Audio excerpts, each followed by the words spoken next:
want you to think about when you were a little kid. When you got home from school, you probably dropped your backpack on the ground and ran into the pantry, grabbed all your favorite snacks like your Go-Gurts and your Gushers, and then you put them all in your pockets, and then you strolled past your mother back out the back door so that she didn't know where you were going, and then you went and you hung out with your friends. I did that plenty of times, and I also got caught plenty of times. But when I didn't get caught, I would go and I'd meet up with my friends, and we'd go hiking, and we'd go swimming, and we would go buy our favorite candy bars and ride our bikes around, and it was just a really good time. And we'd spend lots of time doing physical activity and just finding ways to entertain ourselves. But if you talk to kids now and ask them what they're doing, they'd probably tell you that they spend a lot of time on their cell phones when they get back from school, and that they watch YouTube, and that they Snapchat their friends, and they get on Instagram, and they scroll for hours, and then before they know it, it's like 10 o'clock at night. So I just want to talk about how we need to use our phones in moderation. Because if we do, they're helpful, but when we don't, it's kind of detrimental. So, the things I'm going to touch on today is how smartphones help us when we use them correctly, the 3 ways that they negatively impact our health when we abuse our cell phones, and then the third is the role that we're going to play in all this. So, when used in moderation, smartphones can actually improve our mental health. There was a study done in Uganda where they asked all these families and did a survey of those that had cell phones in their house, how much their happiness levels increased as they used them. And it actually was really high for those families because they were able to communicate with their loved ones that were either far away or just unavailable in the near region. And that's why I believe the church made the policy change for missionaries to speak to their families, because it really does improve mental health, and it helps you overall find more joy in life when you can connect with those that you love. Cell phones are also useful because they allow you to track productivity and know how many steps you're taking each day, or remind you to take your vitamins, or go to lunch with your sister, or do all these good things. They also help you with family history. Nowadays you can pull up names on your phone and you can go and print them out at the temple. You can also save lives by using your phone. There have been many instances where I've been in trouble, or people that I know are in trouble, and you have to use your phone to contact the local authorities. So, as we learn from Lehi in the scriptures, there is opposition in all things. So, there's great things about cell phones, but then also there are bad things about cell phones.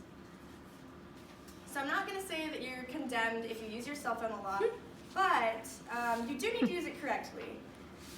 From the survey that I did, I found that 87% of people that I talked to felt like they were addicted to their phones and that they spent too much time on them.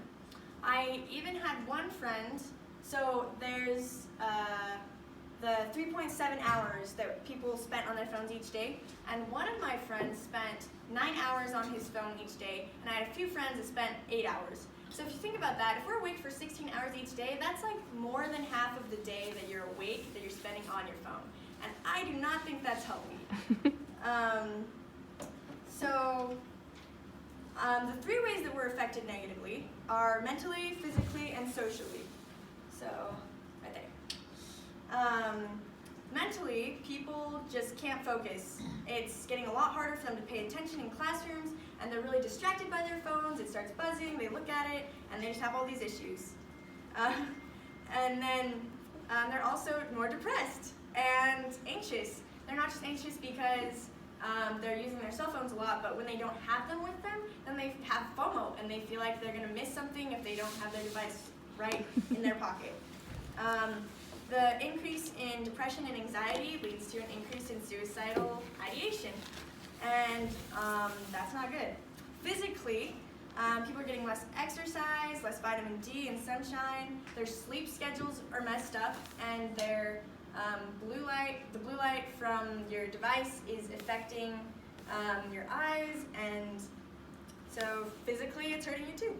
Socially, people are being cyberbullied. They are having issues interacting with their peers and their friends, and they are just not spending the time that they need to with their loved ones. So there's also addiction that comes from this. Pornography is rampant, and there are many apps that are just distracting, like League of Legends, and I don't know, there's plenty. Third, just what can we do about all this? Because it's kind of overwhelming. I think that first off we need to be an example, because the people that are around us, they're affected by what we do. And like just as I want to be an example to my little brother, I want to not just tell him to not watch dumb Minecraft videos. I want to show him that I also have self-control, and I know how to set goals for myself and limit my time on social media and my phone in general.